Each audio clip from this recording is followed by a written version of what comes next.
Hi guys, welcome to my channel colours of cooking. ఇవాళ నేను మీకు ఎంతో టేస్టీగా ఉండే చికెన్ లాలీపాప్ ఎలా చేసుకోవాలో చూపిస్తాను, చూసేయండి. ముందుగా నేను ఇక్కడ ఒక హాఫ్ కేజీ లాలీపాప్స్ తీసుకున్నాను. సో 7 లాలీపాప్స్ వచ్చాయి. నేను ఫస్ట్ లాలీపాప్స్ అన్నిటినీ వాటర్లో వేసి సాల్ట్ ఇంకా నిమ్మకాయ రసం వేసి బాగా నీట్గా శుభ్రం చేసుకున్నాను. అండ్ ఇక్కడ చూస్తున్నారు కదా, లాలీపాప్స్ అన్నీ ఇలా షేప్గా వచ్చేలాగా కట్ చేసుకుంటున్నాను. సో ఎక్స్ట్రా పార్ట్స్ ఏవైతే ఉన్నాయో అవన్నీ తీసేయాలన్నమాట. అవి మళ్ళీ మనం పకోడీలాగా కూడా యూస్ చేసేసుకోవచ్చు. మనం ఇక్కడ ఇలా కట్ చేసేటప్పుడు మజిల్ పీసెస్ అనేది అసలుకి కట్ అవ్వకుండా చూసుకోవాలి. అంటే బోన్ నుంచి ఏం సపరేట్ కాకుండా చూసుకోవాలి. మిగతా లాలీపాప్స్ కూడా ఇలా ప్రాపర్గా షేప్ వచ్చేలాగా కట్ చేసి పక్కన పెట్టేసుకోవాలి. ఇప్పుడు నెక్స్ట్ చికెన్ లాలీపాప్స్ని మ్యారినేట్ చేసుకోవాలి. సో ఒక మిక్సింగ్ బౌల్ తీసుకొని కొంచెం సరిపోయేంత సాల్ట్ వేసుకోవాలి, ధనియాల పొడి, జీలకర్ర పొడి, అల్లం వెల్లుల్లి పేస్ట్, కారం, గరం మసాలా, సన్నగా కట్ చేసుకున్న కొత్తిమీర, సన్నగా కట్ చేసుకున్న కరివేపాకు వేసుకోవాలి. హాఫ్ నిమ్మకాయ చెక్క కూడా పిండేసుకొని వేసుకోవాలి. సన్నగా కట్ చేసిన పచ్చిమిరపకాయలు కూడా వేసి ఒకసారి మొత్తం మిక్స్ చేసుకోవాలి.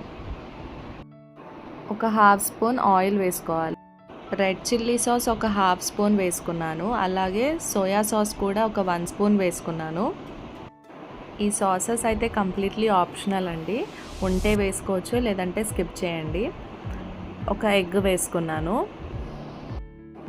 అంతా ఒకసారి బాగా మిక్స్ చేసేసి లాలీపాప్స్ అన్నీ వేసేసుకోవాలి. సో ప్రాపర్ బైండింగ్ కోసము 3 స్పూన్స్ ఆఫ్ కార్న్ఫ్లోర్ వేసుకోవాలి. ఇంకా ఒక 2 స్పూన్స్ ఆఫ్ మైదా వేసుకోవాలి.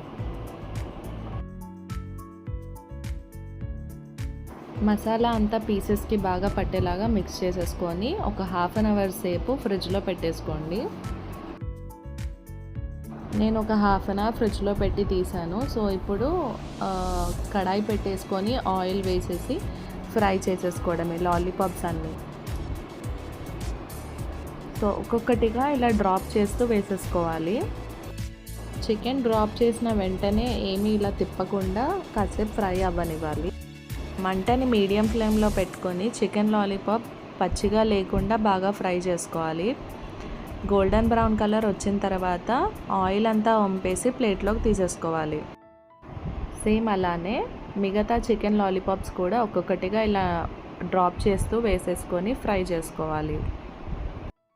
మనం ఇక్కడ మంటని హై ఫ్లేమ్లో పెట్టుకొని ఫ్రై చేసుకుంటే చికెన్ అంతా పచ్చి పచ్చిగానే ఉంటుంది. సో మీడియం ఫ్లేమ్లోకి పెట్టుకొని బాగా కుక్ అయ్యేలాగా ఫ్రై చేసుకోవాలి. సో అలా అన్నీ చికెన్ లాలీపాప్స్ అన్నీ ఇలా ఫ్రై చేసుకున్న తర్వాత మళ్ళీ ఒకసారి లాలీపాప్స్ అన్నీ సెకండ్ టైం ఫ్రై చేసుకోవాలి. క్రిస్పీగా ఉంటాయి. సెకండ్ టైం ఫ్రై చేసుకోవడం వల్ల క్రిస్పీగానే కాకుండా ఇంకా బాగా కుక్ కూడా అవుతుంది చికెన్. అంతే అండి, చికెన్ లాలీపాప్స్ రెడీ అయిపోయాయి. ఇంకా ఇప్పుడు ప్లేట్లోకి డిష్ అవుట్ చేసేసుకోవడమే. మీలో ఎవరైనా చికెన్ లాలీపాప్ చేయలేదా? సో ఒకసారి నేను చూపించినట్టు ట్రై చేయండి. ఎంతో టేస్టీ అండ్ యమ్మీగా, జ్యూసీగా చికెన్ లాలీపాప్ సూపర్ ఉంటుందండి టేస్ట్. ఒకసారి ట్రై చేయండి తప్పకుండా. Please do like, share and subscribe to my channel. Thanks for watching, Andy. Bye.